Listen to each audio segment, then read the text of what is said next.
84%. 어떻게 분석하세요? 네. 최고. 언제부터 최고라는 거예요, 역대? 전두환, 노태우, YS 정부 다 거쳐가면서 아마 통틀어서 하는 얘기일 겁니다. 완전 YS 김대중 정부가 90%까지 넘어가고 그런 적이 있지 않나요? YS 정부 때 90%에 육박하는 수치까지 올랐던 걸로 제가 하나에 알고 치고 있는데요. 금융실명제하고. 네, 그렇습니다. 지금 이제 그와 비슷하게 분석할 수 있는 게 과거 정부와 새로운 정부가 극명하게 대비됐을 때 이게 일종의 기대치가 극대화되면서 신드롬이나 팬덤 현상으로까지 이어지는 그런 지지율 상승이 나타나는 것 같습니다. 예컨대 YS 때도 두 차례의 군사 정부를 거쳐가면서 그렇죠, 권위주의 정부죠. 네, 권위주의 정부 거치면서 사람들이 이제 이 눌려져 있던 어떤 그런 요구 사항들이 많았고, 그리고 새로운 정부가 들어와서 그 기대치를 하나의 척결이라든가 이런 구태를 청산하면서 많은 기대를 끌어올렸죠. 예. 근데 지금도 결국은 마찬가지로 국가 반란죄로 전두환 노태우 대통령도 법정에 세웠죠. 그렇습니다. 그래서 이낙연 총리가 전두환 전 대통령 방문을 취소했죠. 하지 않았죠. 어쨌든 그건 차치하고, 그래서 지금 이명박 박근혜 정부를 거치면서 사실은 새로운 대통령의 리더십을 원했던 그런 물밑의 기대감이 지금 현재 문재인 대통령이 당선되면서 일정 부분 소통과 탈권위를 통해서 해소시켜줌으로써 기대치를 극대화시켰죠. 이거 이제 일종의 팬덤 현상. 이게 과거에 정치인에게 부여됐던 어떤 현상이라기보다는 마치 연예인에게 부여되는 그런 약간은 다소 맹목적일 수도 있는 그런 높은 기대치. 맹목적은 아니죠. 맹목적으로 볼 수도 있는. 볼 수도 있는. 예, 그렇습니다. 이제 문자 조심하세요. 알겠습니다. 특히 이제 또 다른 전화번호 공개합니다. 알겠습니다. 또 다른 특징은 지역 세대 이념의 구분이 없이 골고루 지지를 확보하고 있다는. 그러니까 TK에서도 거의 80% 육박한다 그래요? 그렇습니다. 그게 이제 조금 더 깊이 들어가자면 지금 반대 세력이라고 할 수 있는, 혹은 야당이라고 할 수 있는 세력들이 집권 초기에 상당히 좀 와해돼 있고 이 전열을 정비하지 못하고 있는 상황이다 보니까 사실은 이런 기대치가 기존 세력들, 기존 지지층을 붙잡아두지 못하는 측면도 좀 있어 보입니다. 네. 어쨌든 지금 이제 허니문 기간이고 그래서 이 기대치는 상당 부분, 상당 기간 지속될 가능성이 높아 보입니다. 예, 좀 한 가지 더 짚어보면요.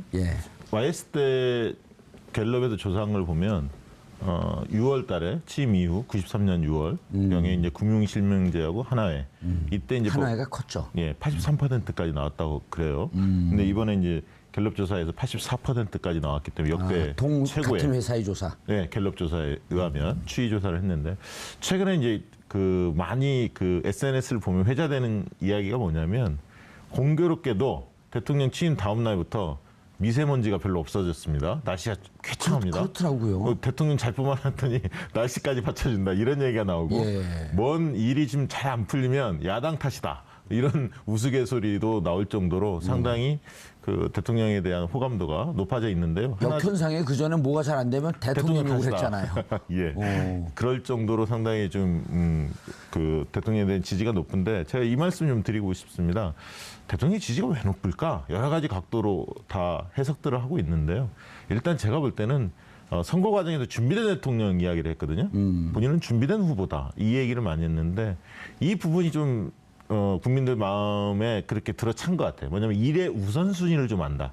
취임하자마자 야당 당사를 방문하고 외교 특사를 파견하고 또 적재적소의 인선이 이루어지면서 또 측근들은 또 배제하고 그다음에 이제 적폐청산과 관련돼서 업무 지시를 계속적으로 내리고 있고 국민들과 소통하는 탈권위 수평적 리더십을 보여주고요. 이런 것들을 보면서 과거에 후보 시절에 저희가 조사를 해보면 문 대통령의 취약점이 한 3가지가 있었습니다. 하나는 추진력이 좀 약하다라는 지적이 있었는데 이게 굉장히 개혁 과제에 대해서 속도감을 내고 있다. 업무 지시를 통해서. 속도전 개혁이죠. 두 번째는 능력이 있는지 잘 모르겠다. 유능함 이런 얘기를 했는데 순수함은 있지만 능력을 잘 모르겠다 이런 이야기가 있었지만 능수능란한 일처리를 보여주면서 유능한 면모를 좀 보여주고 있다는 거죠. 두 번째는. 세 번째는 좀 감성에 휘둘리는 거 아니냐. 문재인 전 과거의 후보 시절이나 당대표 시절에는 근데 굉장히 이성적이고 합리적인 판단들을 내리고 있다. 이 3가지 측면이 과거의 후보 시절에 보여줬던 아니면 정치인으로서 보여줬던 문재인 후보의 약점 이런 부분들이 대통령이 된 이후에는 상당히 달라진 면모들을 보여주고 있기 때문에 이런 국정 기대감도 상당히 높아졌고요. 예. 전반적으로 지지가 높은 게 아닌가 그렇게 분석하고 있습니다. 이택수 대표님, 네. 구체적으로 국정수행 평가 나온 걸 한번 좀 소개를 해주시죠. 네, 리얼미터를 중심으로 해서 네. 리서치뷰, 한국갤럽 이렇게 세 개가 다 나왔어요. 리얼미터가 저희가 월요일에 발표한 게 84.1%였고요. 예. 갤럽이 오늘 발표한 게 84.0%, 또 리서치뷰가 85%, 세 기관 모두 84, 5% 나왔고요. 갤럽은 이번 주에 처음으로 현재 국정수행 평가를 조사한 겁니다. 그 전까지는 국정수행 전망이었습니다. 남은 임기 동안 잘할 5년 것이냐. 동안 잘할 것이냐. 리얼미터는 지금 그것도 조사하지만 국정수행 평가도 같이 조사하고 있는데 지금 보시는 그래프가 저희 리얼미터가 조사한 예. 국정수행 현재의 평가인데요. 84.1%. 지난 5월 9일 대선 때 득표율 41%보다 2배 이상 높은 수치를 나타내고 있는데요.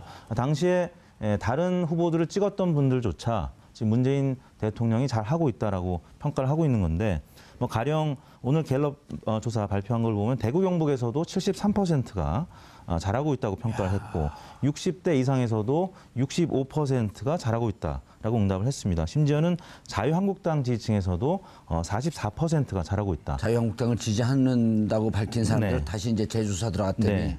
잘 못하고 있다는 평가 32%보다 12%포인트 높은 수치를 보내고 있기 때문에 지금 뭐 집토끼들은 당연히 10명 중에 9명 이상이 그러니까 가령 20, 30, 40대는 90% 이상이 지금 잘 하고 있다라고 응답을 하고 있고요. 50대도 80% 이상이 잘 하고 있다라고 응답을 하는데 상대 후보를 찍었던 경쟁 후보를 찍었던 분들조차도 지금 잘하고 있다. 예. 그 이제 원인은 이제 갤럽 조사를 보면 가장 이제 많은 이유가 소통을 잘하고 있다. 참모진들하고도 소통을 열심히 하고 또 일반 국민들하고도 소통하는 모습 그게 이제 좋게 보였고요. 또 인사 문제가 또 뭐 두 번째로 잘하고 있는 긍정적인 요인으로 뽑혔고요. 뭐 전반적으로 잘한다. 또 공약을 실천하는 모습 뭐 이런 부분들이 긍정적인 평가를 받았고요. 이제 다만 또 잘못하고 있다라는 부정적인 평가의 가장 큰 이유도 또 인사 문제로 나타나고 있습니다. 지금 그 청문회 과정 5대 인사 원칙과 관련해서 예. 아무튼 양해를 당부한다는 문재인 대통령의 어나운스가 있었지만 그럼에도 불구하고 지금 야당의 총 공격의 포인트가 바로 인사 문제였기 때문에 예. 그리고 이제 과거 이제 박근혜 대통령 당시에나 아니면 이명박 대통령 당시에도 인사 문제 때문에 아무튼 초반에 지지율이 빠졌던 기억이 있거든요. 그런 부분 때문에 야당은 지금 인사청문회를 통해서 국정 동력을 야당으로 끌어오고자 지금 노력을 하고 있는 건데 그럼에도 불구하고 많은 조사 결과들이 이낙연 총리 인선과 관련해서도 70% 이상이 찬성하는 모습, 물론 60%대도 있었습니다만 과거 저희 리얼미터에서 조사했던 이완구 총리 당시에 찬반을 물었을 때는 찬성이 39%밖에 안 됐었고요. 반대가 52%였거든요. 근데 그거와 비교하면 굉장히 여러 가지 논란에도 불구하고 찬성 의견이 굉장히 높게 나타나고 있다. 그렇죠. 4명 중에 3명은 찬성을 하는. 그러니까 문재인 대통령에 대한 국정 동력이 지금 워낙 강하게 국민들의 지지를 받고 있고 그런 상황이기 때문에 어떤 논란이 있어도 지금 문재인 대통령이 인선하는 과정 예. 또 여러 가지 정책들과 관련해서 다 많은 후원을 보내고 있다. 아까 이제 말씀 나왔습니다만 그게 이제 맹목적일 수는 뭐 있을지 없을지 모르겠는데 아무튼 덕후 현상이라는 얘기가 나올 정도까지 문파, 뭐 덕후, 뭐 이런 현상이 나온 정도까지 지지율이 굉장히 높은 상황이 이어지고 있습니다. 박시영 대표님, 네. 사실 많은 분들이 전 정권, 네. 즉 그 9년 2개월 동안 유지됐던 전 정권이 거의 뭐 무정부 상태였었기 때문에 네. 남겨놓은 문제가 너무 많아서 네. 다음 대통령 되는 사람들 불행하다. 네. 이런 얘기들이 많이 나왔었단 네, 말이에요. 네. 이 많은 문제를 도대체 어떻게 할 것이냐. 예. 그래서 그런데 이제 문재인 방금도 얘기했지만 문재인 당시 후보가 좀 우유부단하고 결단력이 없는 거 아니냐 네. 이러면서 우려들을 많이 했단 말이에요. 네. 네. 근데 깜짝 놀랄 정도로 잘하고 있는 거예요. 네, 이게 이제 실질적으로 대선 과정에서 평가를 해보면 문재인 후보의 지지도 가장 높았지 않습니까? 예. 근데 높은 지지도에 비하면 국정 기대감 요소는 그렇게 강도가 세지는 않았습니다. 그때 당시에? 예, 그 당시에는. 왜냐하면 정권교체 열망 때문에 문재인 후보는 지지하지만 문재인 후보가 대통령이 된다음에 뭘 잘할지에 대해서는 뭐 예를 들면 좀 깨끗하게 할 거야. 뭐 좀 개혁 드라이브는 걸겠지라고 하지만 그 강도가 그렇게 명료하지는 않았어요. 단단하지는 않았습니다. 그런데 실제로 이제 뚜껑을 딱 열어보니까 첫 번째 한 게 검찰개혁, 조국을 임명했습니다. 딱 보여줬죠. 검찰개혁에 대한 의지를 보여줬습니다.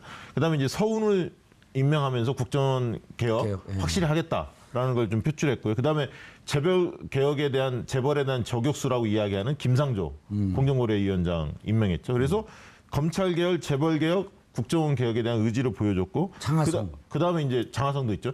국방개혁. 이번에 이제 또 공교롭게 보고 누락 사건이 일어나면서 국방개혁을 할 수밖에 없는 동력들을 보여주고 있고요. 막 도와줘요. 예, 도와줍니다. 그래서 나머지 이제 남아 있는 게 대개 이제 언론개혁.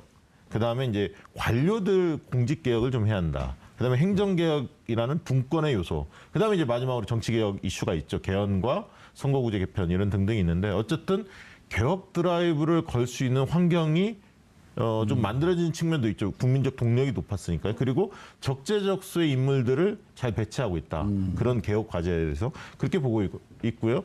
그다음에 이제 기저효과라고 이야기합니다. 이명박, 박근혜 대통령을 기준을 삼아서 더 잘하는 거 아니냐. 이렇게 이제 평가들도 하는데요. 저는 기저효과도 있지만 그걸 뛰어넘고 있다라고 보는 거죠. 왜냐하면 아까 국정 지지도가 나왔지만 역대 최고를 기록하고 있기 때문에 김대중, 김영삼 대통령 시절에 임기 초반에 다들 잘하셨지만 거기에 비해서도 더 지지도가 높단 말이죠. 예, 그런 측면에 볼 때는 여러 가지 지금 국민들이 원하는 그리고 선진국형 정치 스타일, 정치 모델 이런 것들을 문재인 대통령이 지금 보여주고 있는 거 아니냐. 탈권위 수평적 리더십에 또 밀어붙일 때는 과감히 밀어붙이고 이런 것들을 잘 안배하면서 가져가고 있다. 저는 좀 그렇게 보고 있습니다. 예, 이태수 대표님. 네. 아까 우리 그 김대현 기자도 잠깐 얘기를 했지만은 거의 문제 팬덤 현상에 가까워. 네, 네. 개인적 호감도 급상승을 했단 말이에요. 네. 정말 특이한 현상이죠. 그런데 이제 이게 아무래도 뭐 기저효과라고 얘기하는 분들도 있는데 자꾸 전임 대통령 통치 스타일, 전임 대통령의 소통 스타일 이런 거하고 비교 안 할 수가 없는 거 아니에요? 그렇습니다. 예. 너무나 당연한 모습들이 지금 과거 박근혜 전 대통령의 모습과 예. 대비되기 때문에 어떻게 보면 그냥 정상적으로 하기만 해도 잘하는 것 같아요. 그렇습니다. 그래서 많은 국민들이 또 감동을 받았고 예. 뭐 이른바 이제 반려견, 반려묘 뭐 이런 일상적인 모습을 보여주는 거 문집사 시리즈라고 하더라고요. 그냥 뭐 일반적인 그런 영상 또 사진들이었는데 또 이제 김정숙 여사가 또 그동안에 보여왔던 행보들 뭐 많은 네티즌들이 이제 눈물을 머금는 장면들이 여러 건들이 있었죠. 또 문재인 대통령도 지난번 5.18 광주 예. 민주화 기념식 때 또 그 희생자 가족을 포옹하면서 심지어 이제 수하는 그 분까지 우는 모습을 많은 국민들이 보고 같이 감동을 받았기 때문에 그 감동이 계속 이어지고 있는 거죠. 예. 그래서 80% 이상이 지금 뭐 갤럽 조사에서는 88%까지 국정 전망이 나왔었기 때문에 이른바 팬덤 현상이라고 할 수 있을 정도인데요.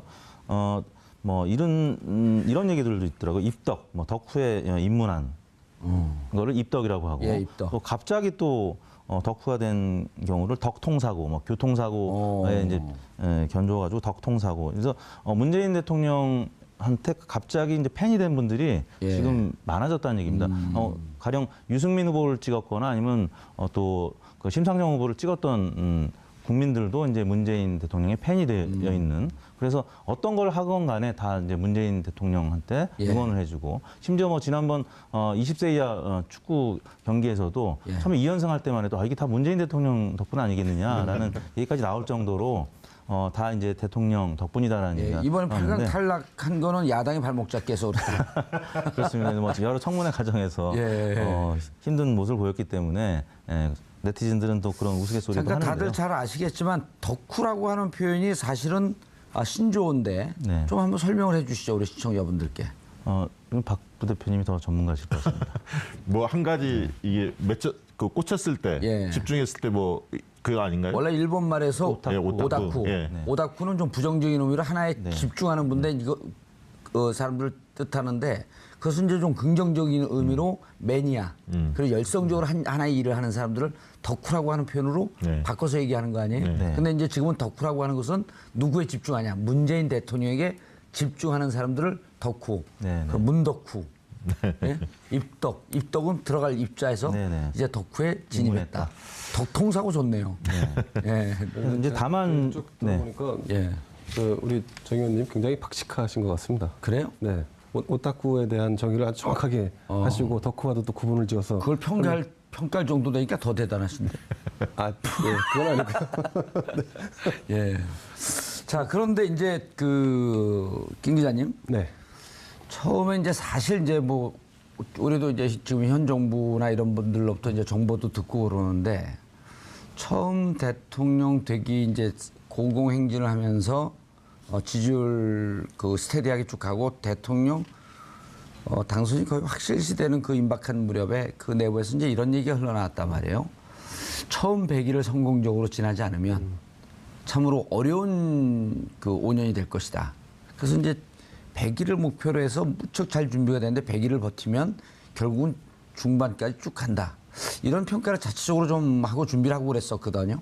그러니까 뭐 100일을 잘 지나면 아마 그 언저리쯤 돼서 6개월을 잘 넘기면 될 것이다. 뭐 또 이런 얘기가 나올 수 있을 거고 그 다음에 또 지나면 역시 1년 지방선거까지 예. 이렇게 이제 이어질 텐데 항상 이제 희망과 어떤 긍정을 보면서도 어떤 우려나 아니면 그 잘못된 방향으로 혹시나 가지는 않을까라고 하는 걱정이 공존하기 때문에 그런 분석과 예측들이 계속 이제 나오는 것 같습니다. 예. 근데 이 정부에 아마 지금 4주가 채 안 된 걸로 알고 있는데요. 예.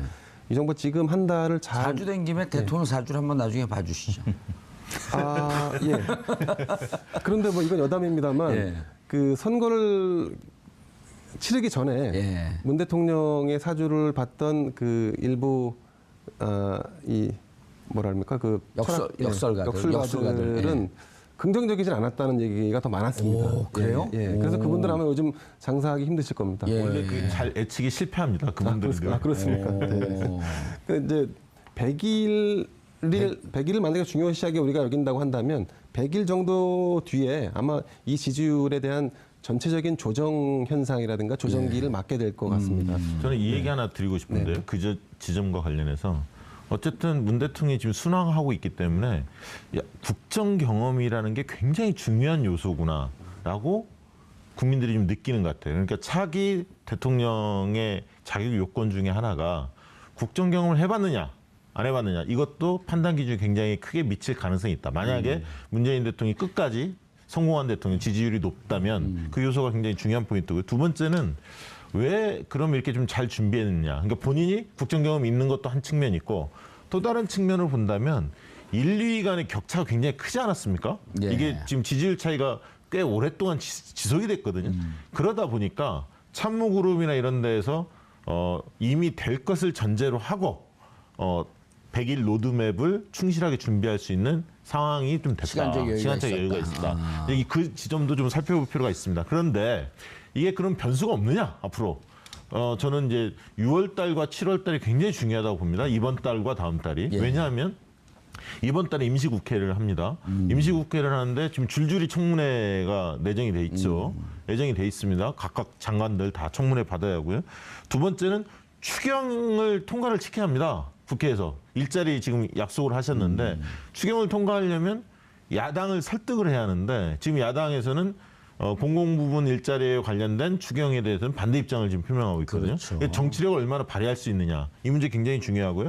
그다음에 이제 개혁과제를 입법화할 수 있는 그런 밀어붙일 수 있는 힘이 있느냐. 그리고 마지막으로 중요한 거는 사드나 북핵 문제 그리고 정상회담들이 계속 있습니다. 6, 7월 달에. 그래서 그 외교 무대에 있어서의 대통령의 능력을 잘 발휘할 수 있냐. 이런 문제들이 앞으로 놓여 있기 때문에 6, 7월을 어떻게 보내느냐가 굉장히 중요하다. 이렇게 보여집니다. 이택수 대표님, 대체적으로 지금 이제 박지원 부대표가 지적한 내용을 보면 네. 그 중에서 이제 정상회담은 오히려 플러스 요인 아닌가요?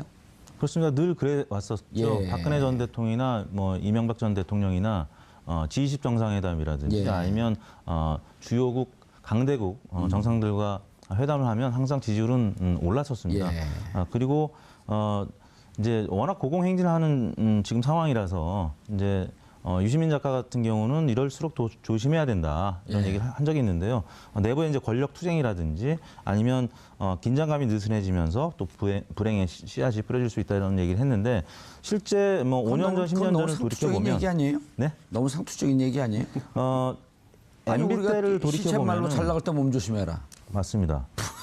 그 MB 때를 보면 예. 불과 취임한 이후에 4개월 만에 18%로 떨어진 적이 있었거든요. 저희 리얼미터 조사 결과에 따르면 당시에는 총선이 광우병 촛불이었죠. 네, 총선이 어느 정도 당시에는 한나라당이었죠. 한나라당이 예. 이기면서 이제 끝났는데 또 친박 연대가 있었고 탈당해서 당선된 의원들을 뭐 복당시키느냐 마느냐 이런 예. 정쟁이 있었고 그다음에는 말씀하셨던 미국산 쇠고기 문제가 터지면서 촛불 시위가 일어나서 6월 달에 18%까지 떨어진 적이 있습니다. 그리고 박근혜 전 대통령도 불과 한 달 만에 45%까지 떨어진 적이 있었는데요. 그때는 무슨 그때는, 사건이 있었나요? 그 인사 부실 검증 논란. 계속 총리들이 줄줄이 낙마하면서. 네, 총리 낙마, 또 장관 후보자들이 여러 가지 구설에 휘말리면서 지지율이 45%까지 떨어지면서 그때는 긍부정이 45대 최악의 인선이었죠 44. 그때는. 최악의 네. 인선이었죠. 이명박 정부 때는 고소형 강부자 기억나시지 그렇죠, 않습니까? 인선. 예. 인선 문제가 처음 있었고요. 박근혜 정부도 인선 문제가 있었고 박근혜 정부는 사실 국정원 댓글 사건 예. 그런 부분들이 이렇게 바로 일어나서 사실 그 국민적인 동력이 예. 좀 약화된 측면은 있습니다. 사실 허니문 효과가 조금 떨어졌던 측면은 있습니다. 이명박 정권도 이택스 대표님. 네. 사람 심기다라고 하는 이미지가 없단 말이에요. 이분들이 개인적인 결함이 있어서 물리쳐야 된다라고 하는데 이명박 정권, 박근혜 정권 때를 보면 고소용 강부자. 그러니까 네. 자기 측근에서 참 캠프에 있던 사람들한테 보훈 인사격으로 장관들을 막 임명을 하는. 그러니까 누가 보더라도 저 사람 개인적인 결함이 있으면 좀 어떻게 논쟁을 해보겠는데 이건 주위에 있는 사람들 전진 배치하는 거 아니야? 이명박 시절에는요. 그리고 그때 4월 총선 때 보면 공천 학살이란 말이 있었거든요. 그렇습니다. 자기한테 반대되는 사람들 다 죽이고. 네. 그런 점이 지금 그 아주 극렬하게 대비되는 거 아닌가요? 그렇습니다. 이제 삼철 중에 주요 또 인사들, 예. 그다음에 최재성 전 의원까지 포함해서 마치 굉장히 오랫동안 고민한 흔적이 보였던 그 물러나는 글에 많은 또 유권자들이 감동을 했었고요. 오히려 이제 문재인 대통령과 별 관계가 없는 분들을 또 중용을 하고 뭐 이런 모습 때문에 문재인 대통령이 더 지지율이 높아진 측면이 있죠. 예. 5년 전, 10년 전과 분명히 대비되는 그런 인사 스타일이었던 것 같습니다. 과거에는 이제 특정 교회 인맥들도 막 중요한 소망교회. 경우, 뭐 특정 교회라 그래 이미 다 나오는데. 이명박 정부 때는 뭐 그런 것도 이명박 있었고요. 전 대통령 무서워요? 예? 왜 특정 교회라 그래요? 아니 그 말할 기회를 한번 드렸습니다. 그래요? MB 저격수시잖아요. 과거의 저격수죠. 이제 다 보도 안고 가야죠. 아 그래요? 네. 그러면 MB가 곧 후배가 될 뿐인데. 아니 MB가 이게 다시 언론에 이렇게 부각되고 예. 4대강 문제도 막 이게 일어나지 않습니까? 예. 기분이 좋으시죠 그래도 요즘에? 국립선언에 이제 곧 후배가 되실 뿐인데 후배를 잘 보도 안고 가야죠. 네. 무슨 얘기하다 잊어먹었죠? 그런데 자, 예.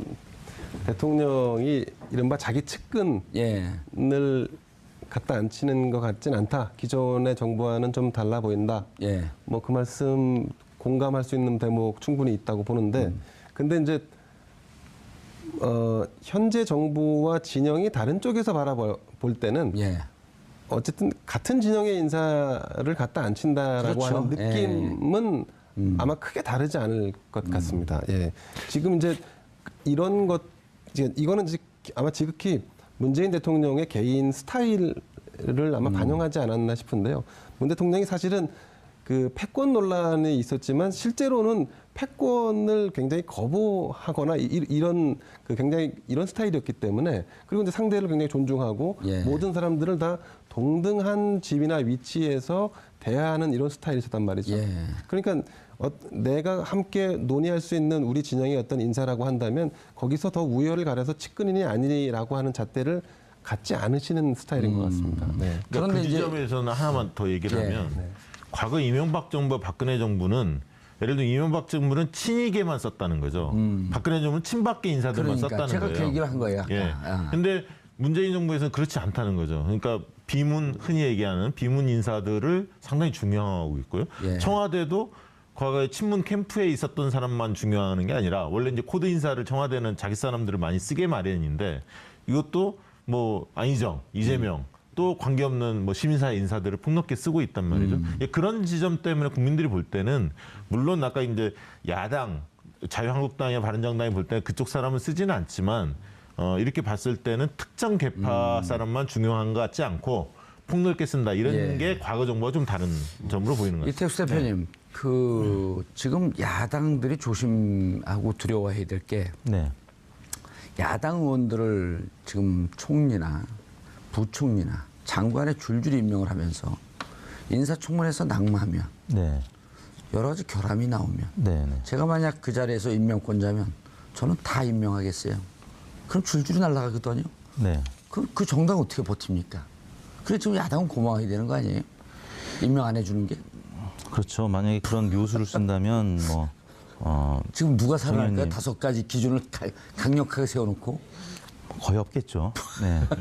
그러니까 야당은 그러다 보니까 고마워하고. 지금 그 자유한국당 지지율을 비롯한 야당의 지지율이 계속 어떻게 보면 질이 멸렬한 상황이고요. 예. 민주당 지지율은 지금 56.7%까지 저희 그게 리얼미터 역대 조사에서는 최고죠. 역대 최고입니다. 다만 이제 이 보수 정당에서는 이제 YS 때 민자당이 59%까지 올라간 적은 있습니다. 그래서 59%를 민주당이 이 기록을 깰 수 있을 것이냐 예. 이 부분도 관전 포인트인데요. 아무튼 오늘 발표된 갤럽 조사에서도 50%를 기록을 했는데 예. 지금 나머지 정당들 자유한국당, 국민의당, 바른정당, 정의당 모두 지금 그래프로 보시지만 한 자릿수를 기록하고 있기 때문에 예, 거의 뭐 10명 중에 1명가량만 지지를 예. 보내는 그런 상황이 이어지고 저 있습니다. 4개 정당 합한 게 41%네요. 네. 이게 이해가 안 되는 게 그 대선에 있어서 그 뭐랄까 선거 결과를 보면 1등 후보와 2등 후보 간의 격차 굉장히 컸잖아요. 그렇죠. 그런데 690만 표인가요? 예, 557만 표죠. 557만 표인데 과거의 선례를 보면 2007년 모델하고 거의 똑같지 않습니까? 예. 그런데 이쯤 되면 되게 정풍 운동이나 당 쇄신 운동이 세게 벌어집니다. 그리고 심각하게 친정당이 예, 친정당이 당연히 그런 거죠. 당대표 교체해라부터 시작해서 초재선 의원들이 막 들고 일어나고 대선 평가도 굉장히 그 다른 의견을 가진 사람들을 외부 전문가들 많이 모셔서 듣는데 지금의 야당들은 질이 멸렬하거든요. 그리고 그런 어떤 반성의 느낌을 보여주지 못하고 있어요, 사실은. 그렇기 때문에 상당 기간 예. 야당이 지지율이 올라갈 가능성이 한두 달 내에는 잘 보이지 않는다. 그런 측면에서 좀 뼈아프게 반성할 필요가 있습니다. 그러니까 소수의 지지층을 겨냥해서 지금 자유한국당의 목소리를 내는데 어떻게 보면 외곽을 때려서 내부 결속을 도모하고 있거든요. 외곽이라는 건 정부 여당을 때리는 겁니다. 정부를 대통령을 때려서 소수지만 보수층을 결집을 시키겠다 이런 목적이지만 이게 국민들한테는 울림이 없는 거죠. 왜냐하면 큰 틀에서 잘하고 있다는 평가가 지배적이기 때문에 태풍이 세게 불 때는 고개를 혼자 쳐들다가는 이게 부러지는 경우가 있습니다. 예. 그러니까 큰 흐름 속에서 국민들이 문재인 대통령이 지금 잘한다라고 나온다면 그 흐름을 존중하고 함께 가려는 노력이 좀 필요하다. 그런 점에서 국민의당 바른정당 쪽에다 박수를 많이 보내고 있는 거거든요. 네. 반대를 해도 들어서 반대를 하고 네. 잘하는 것은 박수를 보내고 그런데 대구 경북에서 거의 80% 육박한다고요? 그거 아주 특이한 현상 아니에요? 문재인 대통령의 예, 지지율이 지지율. 예, 굉장히 높게 나타나고 있는데 이제 정당 어떻게 봐야 지지율만 되나요, 보면 그거는? 대구 경북에서 민주당이 45.4%고 자유한국당이 19.1%입니다. 그리고 바른정당이 11%. 갤럽 조사를 보면 대구 경북에서 민주당이 34%, 바른정당이 22%, 한국당이 18%. 그래도 어느 걸 조사를 봐도 다 높네요. 그렇습니다. 민주당 지지율이 굉장히 높고 한국당과 바른정당의 지지율이 심지어 대구 경북에서조차 이게 지금 작게 나오고 있기 때문에 한국당 혹은 바른정당 입장에서는 뭔가 이제 쇄신하는 모습을 보여줘야 되는데 방금 박 부대표님 말씀하셨지만 과거 대선 후보들은 대선이 끝나고 패배하면 외국으로 있거나 한 발자국 물러서 있는 모습도 보여주고 또 당도 체질 개선을 하고 이런 모습을 보여왔었는데 지금은 사실 전혀 그렇지 않은 모습을 홍준표 보이고 있죠. 후보는 외국으로 갔는데 트윗은 귀국을 했고 안철수 후보는 지금 실제로 정치 활동을 하고 있고 전국을 돌고 있고 예, 그리고 그렇습니다. 내일 모레 선거 있는 것처럼 그러다 보니까 변화. 오히려 자신이 득표했던 득표율보다도 정당 지지율이 좀 낮은 상황이거든요. 변수가 아까 잠깐 개괄적으로 전체적으로 위험 변수, 돌발 변수 혹은 지뢰가 어디에 있을지 포괄적으로 좀 개괄적으로 검토를 해봤는데 구체적으로 하나씩 한번 좀 짚어보죠. 이런 부분에 대해서 어쨌든 잘 타고 넘어가야 되거든요. 그렇습니다. 그 지뢰나 함정이 없는 건 아니거든요.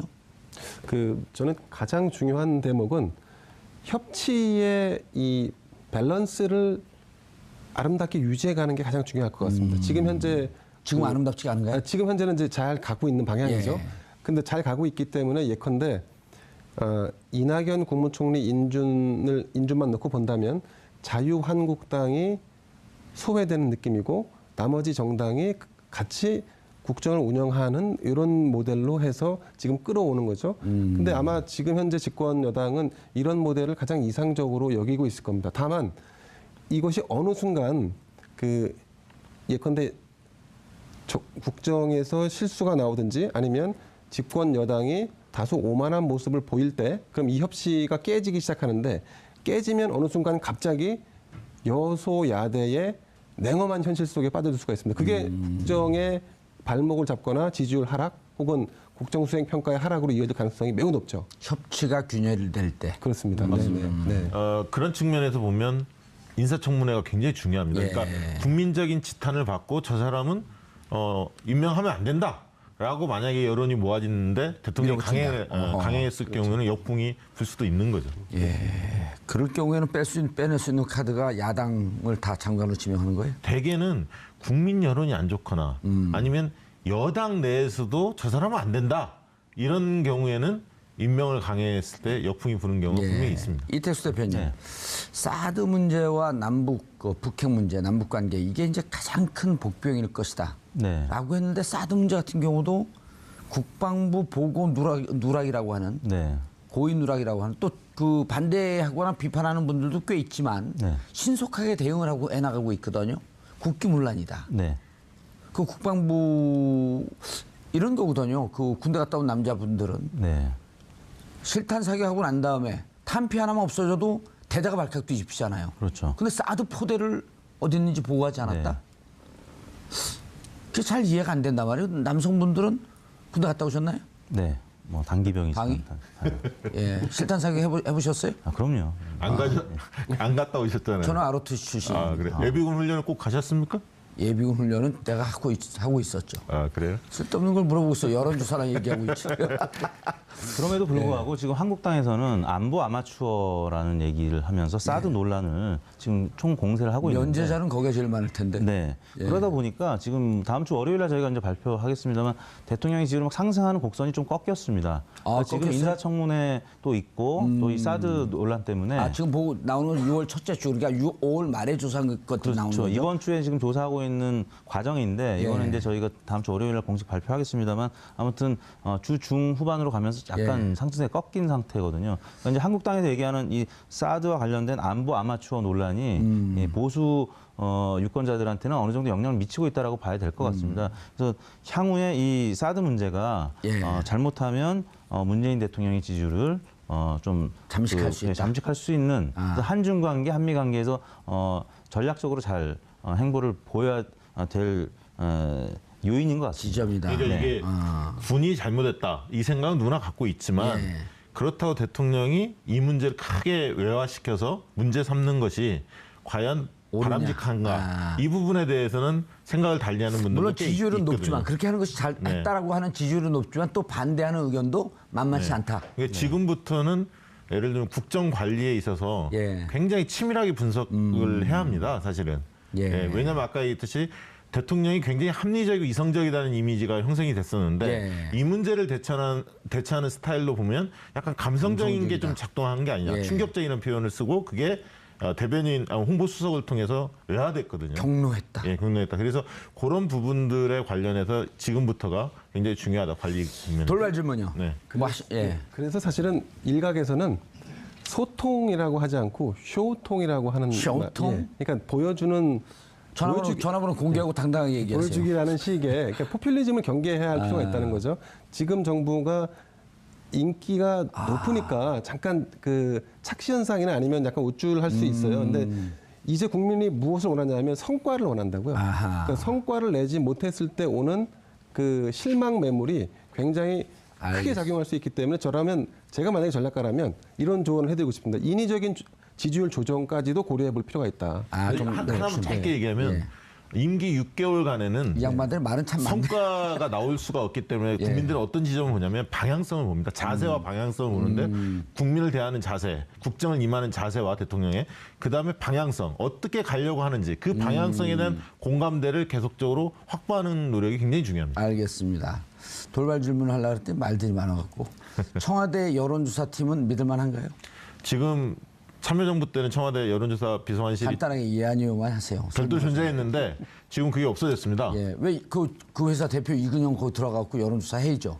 최고의 전문가. 그 당시에 비서관 했던 사람이 십몇 년 지나 또 비서관 한다는 게. 아니 여론조사 수석을 다시 만들면 되죠. 아니, 수석실은 없었습니다 원래. 예, 네. 비서관실만 있었는데. 아니 여론조사가 중요하거든요. 그 예. 동향을 읽고 네. 그리고 여론조사 아까 뭐 인위적인 조정까지도 필요하다라고 했는데 네. 실질적으로 여론조사라고 하는 흐름은 거의 과학적으로 분석이 되는 거 아니에요? 그러니까 이게 지지도만을 보려고 하기 때문에 문제가 되는 거예요. 그러니까 지지도에 숨어 있는 이유들 여러 가지가 있는데 그런 부분을 심층적으로 분석을 해야 하는데 지금 청와대에서 과연 얼마나 여론조사에 대한 그 비중을 두고 고민을 하는지는 아직은 모르겠습니다. 바로 비판을 하시네.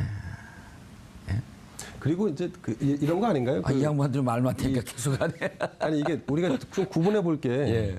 지금 현재 이거는 국정 수행 평가에 대해서 잘하냐 못하냐지 지지율이 80몇 %는 아닌 상황입니다. 네, 그러니까 언제든지 못했을 때는 그대로 빠지는 거고 그렇죠. 지지율이라는 예. 것은 예컨대 고정 지지율도 있고 추가적인 지지율도 이렇게 생기는데 지금 이제 그런 부분들 좀 구분해서 볼 필요가 있죠.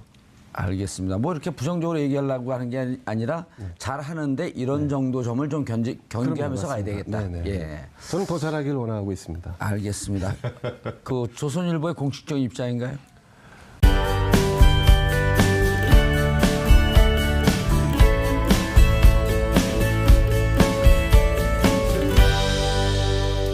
정도로 상당히 그 대통령에 대한 호감도가 높아져 있는데요. 역현상에 그 전에 뭐가 잘 안 되면 대통령이 탓이다. 그랬잖아요.